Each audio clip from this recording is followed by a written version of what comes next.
अस्सलाम वालेकुम, welcome to the session. मैं doctor Zaheer Khalid. Cross breeding में बड़े लोग इंटरेस्टेड हैं जी। बहुत से लोग अपने फार्म्स पे क्रॉस ब्रीडिंग करवाते हैं, यानी कि एक ब्रीड को दूसरी ब्रीड से क्रॉस करवा के एक नई ब्रीड पैदा करने की कोशिश करते हैं।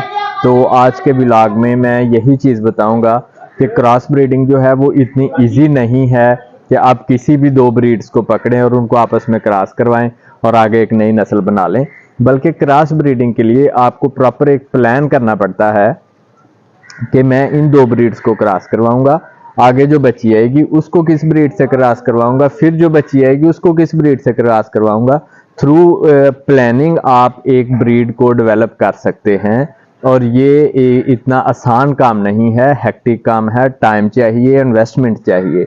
तो अगर आप कमर्शियल फार्मिंग करना चाह रहे हैं और आपका कंसर्न है कि मैं इससे अर्निंग करूं, तो फिर आप क्रॉस ब्रीडिंग में ना जाएं, क्योंकि इसके लिए आपको कम से कम 5 से 10 साल चाहिए अपनी एक प्रोडक्ट पैदा करने में। तो फिर आप जब उस ब्रीड को, उस प्रोडक्ट को पैदा कर लेते हैं, फिर आप अपने जो डिज़ायर्ड ट्रेड्स वाले एनिमल्स हैं वो अपने फार्म पे मेंटेन कर सकते हैं। लेकिन अगर आप ब्लाइंडली क्रॉसेस करवाए जा रहे हैं तो आपका फार्म कभी भी खुशहाल नहीं हो सकता। तो पाकिस्तान में जब भी इंपोर्ट होती थी एनिमल्स की, तो ऑप्शन जो दिए जाते थे वो ऑप्शन दिया जाता है फ्रीजियन का, या डच एनिमल्स है, डच फ्रीजियन है या अमेरिकन फ्रीजियन है। और अगर हम क्रॉस ब्रेड की बात करते हैं तो उसमें हमें जो सबसे बेहतरीन क्रॉस ऑफर किया जाता है वो फ्रीजियन जर्सी क्रॉस है। तो फ्रीजियन जर्सी जो क्रॉस है वो काफ़ी बेहतर है। अगर हम क्रॉस एनिमल की बात करें तो फ्रीजियन जर्सी क्रॉस काफ़ी बेहतर है।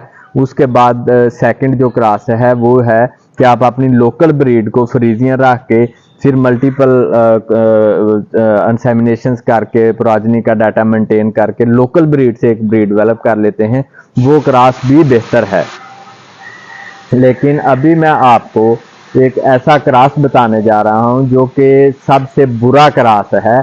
आप इन एनिमल्स को देख सकते हैं, ये जो एनिमल यहाँ पे खड़े हैं, इन एनिमल्स को आप देखें। ये बेसिकली जब इंपोर्ट किए गए थे 2019 में, तो ये एनिमल्स को नाम दिया गया था कि ये फ्रीजियन जर्सी क्रॉस हैं। मीन फार्मर ने जो एनिमल रिजर्व करवाए थे वो फ्रीजियन जर्सी क्रॉस थे, लेकिन एक्चुअली ये फ्रीजियन जर्सी नहीं थे, बल्कि ये एंगस और फ्रीजियन का क्रॉस था। और पिछले 2019 में ये 50 एनिमल इस फार्म पे आए थे और आज 2024 में मैं आपको इनका स्टेटस बताऊंगा। मेरे नज़दीक ये सबसे बुरा क्रॉस है। अगर इनकी मैं परफॉर्मेंस की बात करूं तो ये सबसे बुरा क्रॉस है। आप इन एनिमल्स को देखें, शायद आपको कोई भी एनिमल इनमें सीधा ना मिले। चलते हुए देखें, इनकी लेग स्कोरिंग देखें, आप इनकी अडर स्कोरिंग देखें। अडर और लेग स्कोरिंग दोनों इंतहाई नाकस, फर्टिलिटी इंतहाई पुअर, इम्यूनिटी इंतहाई पुअर। मतलब ये बेसिकली हमने एनिमल नहीं थे मंगवाए, ये हमने बीमारियां मंगवा ली थी अपने फार्म पे और 5 साल हम इस बीमारी के साथ फाइट किया है हमने। तो मसला क्या आया जी, जो बुकिंग करवाई गई थी वो फ्रीजियन जर्सी क्रॉस की करवाई गई थी। एनिमल जो हैं वो दिए गए एंगस फ्रीजियन क्रॉस। अब इन 5 सालों में इसी फार्म ने 2017 में फ्रीजियन जर्सी क्रॉस के एनिमल मंगवाए थे। 30 एनिमल इंपोर्ट किए थे। उन 30 एनिमल में से आज 2024 में स्टिल 20 एनिमल्स अभी फार्म पे खड़े हैं, परफॉर्म कर रहे हैं। लेकिन उसके 2 साल बाद 2019 में ये एंगस फ्रीजियन क्रॉस जो दिए गए जर्सी फ्रीजियन कहकर वो फार्म पे आए और आज 2024 है और इस वक्त ये 10 जानवर, तकरीबन 9 या 10 जानवर फार्म पे खड़े हैं। 40 जानवर फार्म से कल हो चुके हैं अपनी बैड परफॉर्मेंस की वजह से। और बैड परफॉर्मेंस दूध को तो हम सेकेंडरी रख रहे हैं, उससे पहले जो बैड परफॉर्मेंस है, क्या क्या इश्यूज फेस किए गए इस क्रॉस के साथ। इन इश्यूज में सबसे पहला इशू ये था कि इनकी लॉन्जेविटी नहीं थी। जानवर काविंग करके आया ए ग्रुप में, हाई यील्डिंग ग्रुप में, 3 महीने वहां पे उसने स्टे किया, वो उसका बीसीएस बेहतर होना शुरू हो गया, बेहतर के आगे ओवर होना शुरू हो गया।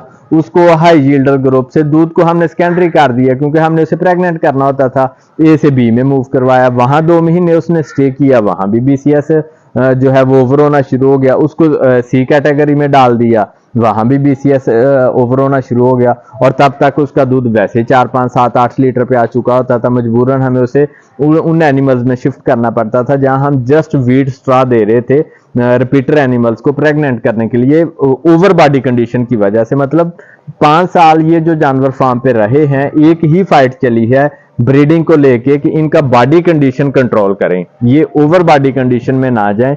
बॉडी कंडीशन मेंटेन होगा तो ही ये प्रेग्नेंट होंगे। मिल्क प्रोडक्शन तो सेकेंडरी हो चुकी थी इनको प्रेग्नेंट करने के चक्करों में। फिर फर्टिलिटी इनकी, कोई भी एनिमल जो है, जब ये पहली दफा आए हैं इन्होंने बच्चा दिया है, उसी साल इनको प्रेग्नेंट करने में ठीक ठाक मुश्किलात का सामना करना पड़ा। उसके बाद लेमनेस तो इनमें जानवर जो है दूध पे आता जाता है और लेमनेस में चला जाता है। लेग स्कोरिंग इतनी पुअर है कि आप यहाँ एनिमल देखें, शायद किसी की लेग आपको सीधी मिले, जैसे शाटिक नर्व की पैरालिसिस नहीं हो चुकी होती सभी एनिमल में, सब एनिमल को। अडर स्कोरिंग देखें, किसी का एक थान नहीं है, किसी का हवाना जो है लिगामेंट टूट चुके हैं, और अजीब मतलब इनकी सिचुएशन है। और इम्यूनिटी का ये लेवल है कि राह चलती बीमारी भी सबसे पहले इन्हीं पे अटैक करती है, और सबसे पहले बीमार भी यही होते। रीजन 5 सालों में 40 एनिमल फार्म से कल हो गए। तो ये है जी बेसिकली एक बुरा क्रॉस था। एंगस बीफ ब्रीड है, फ्रीजियन मिल्क ब्रीड है, दोनों का क्रॉस हुआ, और एक डेयरी के हवाले से एक कह लें कि बुरी नस्ल जो है वो पाकिस्तान में आई और हमने उसको सफ़र किया।